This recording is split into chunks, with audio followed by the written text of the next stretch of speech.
Hey there, comic book fans. I'm back from the comic shop again this week with 7 new comics, all from my pull list, and take anything off the shelf this week.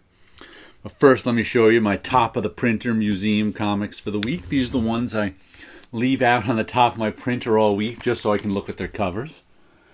We've got Zot, what number is this? 23. And Marvel Spotlight on Captain America, number 3.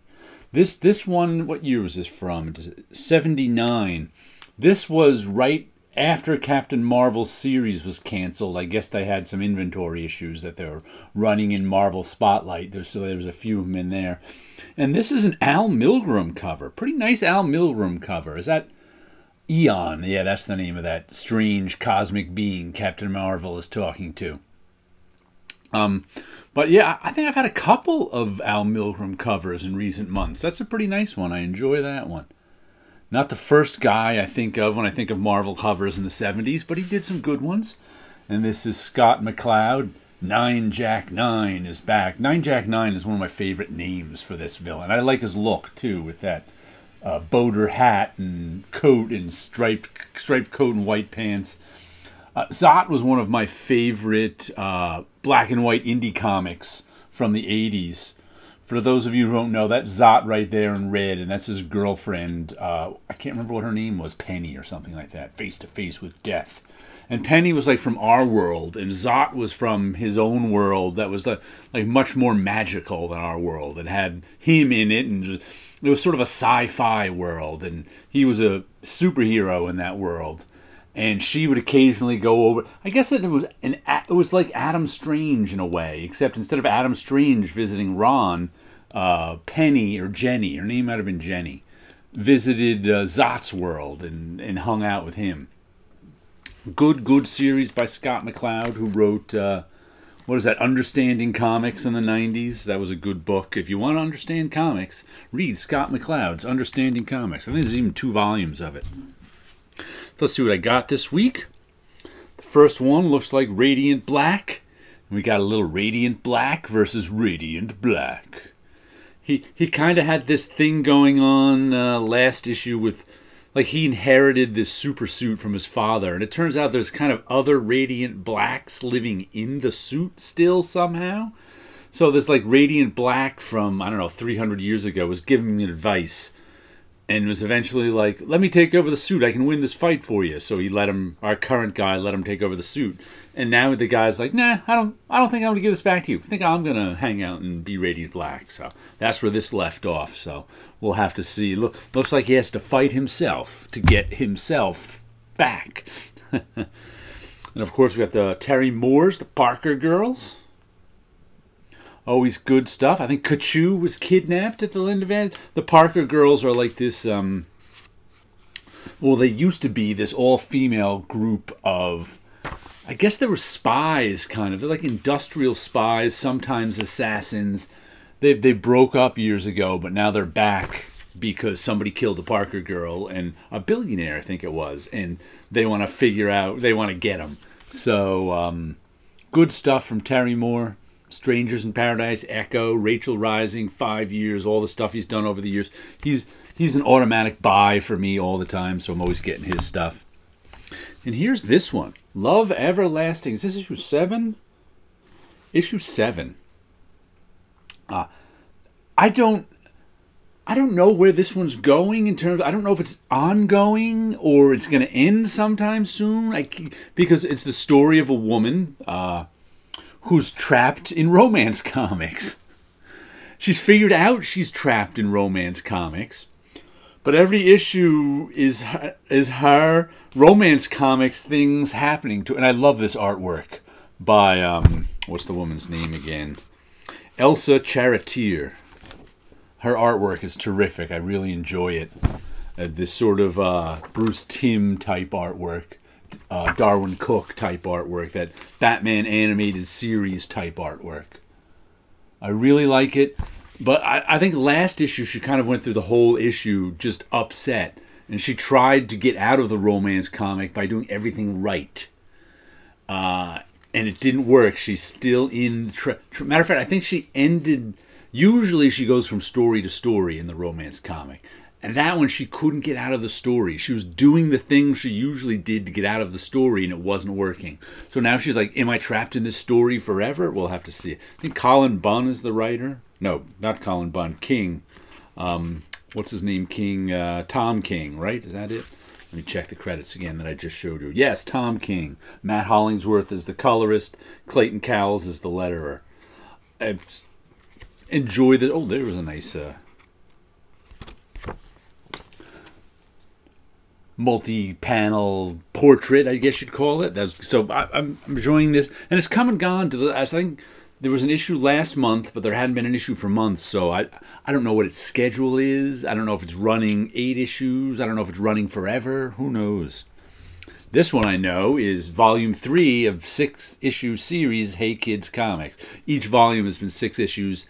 This is the last volume. Howard Chaykin. Yeah, issue 2, right? Was that what I just said? Yeah, issue 2. Issue 2. And it's the history of comics is told by Howard Chaykin with thinly disguised versions of various people in comics, including himself in the 70s. And it flips around from time to time. It flips around. It's telling all different stories. Oh, it looks like our... that tells you who everybody is in the comic. I guess that wasn't in the first issue. It was in all the other issues of all the other series. But I guess for the first issue, you didn't need it. So it's a history of comics, warts and all kind of story. So it's a lot of fun. Chaykin does a nice job with this one. Then what do we have here? Teenage Mutant Ninja Turtles Usagi Yojimbo. I haven't read a ton of Turtles over my comic reading career, but of course I've been reading Usagi since '86 or so. There's our wraparound cover. And how's the plot going? It flashes back to a time in Usagi's life, I think before he was a Ronin. He's still at his master. He was like a military guy, and there's like this war going. I think his master like died in a war eventually. I can't even remember. But he's in this war. There's a big battle about to happen, so he's there with all the generals and majors and whoever. He's like a high up guy. I don't know what the ranks in feudal Japan are. And at some point, while they're massing for a big battle, some locals come by and say, "Can you help us with this kappa?" And a kappa is a mystical monster. That's killing villagers. So Usagi grabs some of his crew and is like, we'll take care of this for you. But meanwhile, in our time, the Turtles are fighting one of their villains called Dr. Werewen. Yeah, Werewen is the name of the series. 6 issues, this is issue 2 of it. Who has a time machine. So he ends up going back through time. The Turtles end up going back through time. And then at the end of last issue, Usagi and his crew think the Turtles are more kappas. More of these monsters. So a fight was about to ensue. We'll see what happens in issue 2. And this is the one that was damaged last week. So they had to get new copies in. This is a facsimile edition of Strange Tales featuring Warlock. This is one of my favorite comics as a child from my childhood, and one of my I still like this. I still, matter of fact, I reread it recently digitally. I bought the digital collection of it when it was on sale at Amazon for like $3. It was like 20 issues for $3 digitally. So I'm like, I'll get it.